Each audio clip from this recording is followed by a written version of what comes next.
Hey there, English learners. Welcome back to Clip Your English. I'm Rachel, and I'm absolutely thrilled you're joining me today. You know what? Summer's coming up, and I bet many of you are thinking about vacations, or maybe you just got back from one. And I'm Jake. Rachel and I were just talking about our recent trips, and we realized, wow, talking about vacations is such a natural way to practice English. It's something we all do, right? Exactly. By the end of today's episode, you'll know how to share your vacation stories like a native speaker. We'll cover everything from asking travel questions to describing amazing places you visited. Plus, here's something cool. We're going to focus on using the past tense naturally. No boring grammar rules, just real conversation. And trust me, stick around because we're going to share some phrases that even advanced English learners get wrong. You might be surprised. Ready, Jake? Let's do this.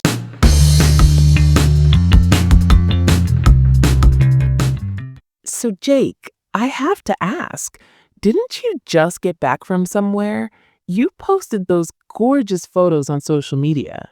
Oh, yeah. I just got back from Thailand last week. It was wow. Absolutely incredible. Have you ever been to Southeast Asia? No way. I've always wanted to go there. What was it like? Tell me everything. Well, first of all, the weather was perfect. You know how it's been so cold here lately? It was like 85 degrees every single day there. Ugh, I'm so jealous. It's been freezing here. So, what did you do there? Did you stay in Bangkok the whole time? Actually, no. I spent 3 days in Bangkok. Then I went to Phuket for the beaches. Oh, and I did this amazing island hopping tour. Island hopping? That sounds amazing. How did that work? So basically, they pick you up early in the morning, like 7 a.m., and you take this long-tailed boat to different islands. We visited 4 islands in one day. Wow, that must have been exhausting though, right? You'd think so, but honestly, it was so beautiful that I didn't feel tired at all. The water was this incredible turquoise color, like I've never seen anything like it. Oh, that sounds like a dream. Did you go snorkeling or diving? Both, actually. I went snorkeling at this place called Fifi Island. Have you ever been snorkeling before? Just once in Mexico, but I was terrible at it. I kept getting water in my mask. That happens to everyone at first. The trick is well, you kind of have to relax and breathe slowly through the snorkel. It takes practice. I'll have to remember that for next time. So, what about the food? I heard Thai food is incredible there. Oh my God, Rachel, the food was unbelievable. Everything was so fresh and flavorful. I probably ate pad thai every single day. Every day? Seriously? Well, almost every day. I also tried this green curry that was so spicy. I thought my mouth was on fire, but it was so good, I kept eating it anyway. That's so typical. When something's delicious but super spicy, you can't stop eating it. Did you learn any Thai words while you were there? A few? Sawasdee means hello, and Kob Kun means thank you. The locals were so friendly when I tried to speak their language. That's so cool. I love when people appreciate the effort, even if your pronunciation isn't perfect. Exactly. Speaking of which, what about you? Didn't you take a trip recently too? Oh, yeah, I went to Italy about a month ago. It was my first time in Europe, and I was so nervous about the language barrier. Really? But you speak English so well. And isn't English pretty common in Italy? Well, in the touristy areas, yes, but I wanted to experience the real Italy, you know? So I stayed in smaller towns where fewer people spoke English. That's brave. How did that go? It was actually amazing. I used Google Translate a lot at first, but then I started picking up basic Italian phrases.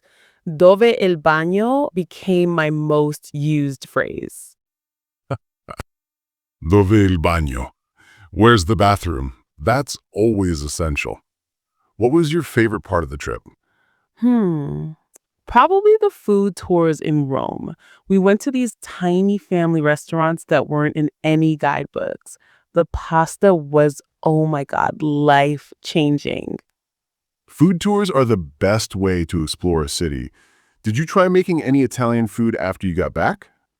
I attempted to make carbonara last weekend.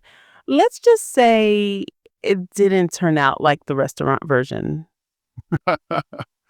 Cooking while traveling and cooking at home are totally different things. The ingredients are never quite the same. So true. Plus, I think there's something special about eating food in its original place, you know? Like pad thai in Thailand probably tastes better than pad thai in New York. Absolutely. The atmosphere, the ingredients, everything's different. That reminds me, did you have any funny travel moments, like language mix-ups or cultural mistakes? Oh, do I have a story for you. So I was in this small town near Florence and I wanted to order gelato. I thought I was asking for vanilla, but apparently I asked for something completely different. What did you end up getting? Garlic gelato. Can you imagine? I took one bite and was like, this doesn't taste right. No way. Garlic gelato? That's hilarious. The gelato guy was so confused when I made this horrible face, but then he realized what happened and gave me the vanilla for free. Italians are so sweet. That's such a great travel story, though. Those mistakes always make the best memories. So true. What about you? Any funny moments in Thailand? Oh, yeah. So on my last day, I was trying to buy souvenirs at this market. I wanted to buy a shirt, and I kept saying shirt in English, but the vendor didn't understand. Did you try gesturing? I did. I was pointing to my shirt, but she thought I wanted to buy the exact shirt I was wearing. So she started pulling at my shirt, trying to get me to take it off. Oh no, that's so embarrassing. I was mortified. Finally, another customer helped translate. Turns out the Thai word for shirt is sua, which sounds nothing like shirt. That's why learning a few basic words is so helpful. Even if your pronunciation isn't perfect, people appreciate the effort. Definitely. Hey, speaking of travel vocabulary, we should talk about some useful phrases for our listeners. Great idea. So, when you're talking about past vacations, you'll use a lot of past tense, like I went to Thailand, I stayed in Bangkok, I tried pad thai. Right, and notice how we naturally use the past tense in conversation. We don't think about grammar rules, it just flows naturally. Exactly. Another thing, when someone asks about your vacation, you can start with general feelings like it was amazing, it was incredible, or it was okay, but And then you can get more specific. The weather was perfect, the food was delicious, the people were so friendly. for describing places, we often use so for emphasis. It was so beautiful. The water was so blue. The food was so spicy. Oh, and here's a tip. When you're telling travel stories, use time markers. On the first day, after lunch, before we left. That's so important for flow. It helps people follow your story. And don't forget about asking questions. Have you ever been there? What was your favorite part? Would you go back? Those questions keep the conversation going. Nobody wants to just listen to someone talk about their vacation for 20 minutes straight. Haha, so true. Oh, and here's something interesting. We use different phrases for different types of trips. Like what? Well, for beach vacations, you might say, I went to relax, I spent time by the pool, or I worked on my tan. And for city trips, you'd say, I did a lot of sightseeing, I visited museums, or I explored the neighborhoods. Adventure trips are different too. I went hiking, I tried zip lining, I pushed myself out of my comfort zone. That's such a good point. The vocabulary changes depending on the type of vacation. Speaking of vocabulary, what about when people ask specific questions, like, where did you stay? Good one. You might answer, we stayed at a hotel downtown, we rented an Airbnb, or we stayed with friends. And transportation questions, how did you get around? We rented a car. We used public transportation. We walked everywhere. Oh, and budget questions. Some people ask, was it expensive? You could say it was pretty affordable, it was worth every penny, or it cost more than I expected. Those are really practical phrases. And here's something I notice. When we talk about future trips, the language changes. How so? Well, instead of past tense, we use future forms. I'm planning to go to Japan next year. I'd love to visit Australia someday. I'm thinking about taking a road trip. That's a great point.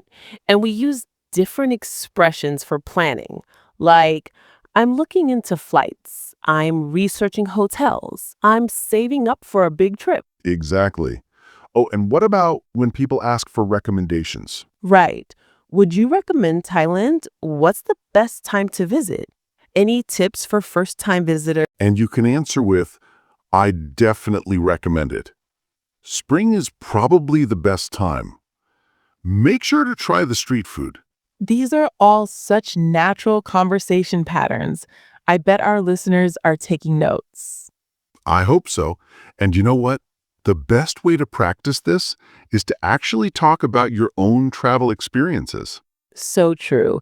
Even if you haven't traveled internationally, you can talk about weekend trips, day trips, or even staycations. The vocabulary and grammar patterns are the same, whether you went to Paris or to the next town over. Exactly. It's all about practicing the conversation flow. Wow, we covered so much today.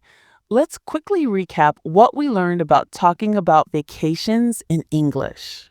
First, we practiced using past tense naturally in conversation. Remember, it should flow without thinking about grammar rules. We also learned how to describe places using words like incredible, amazing, and so beautiful for emphasis.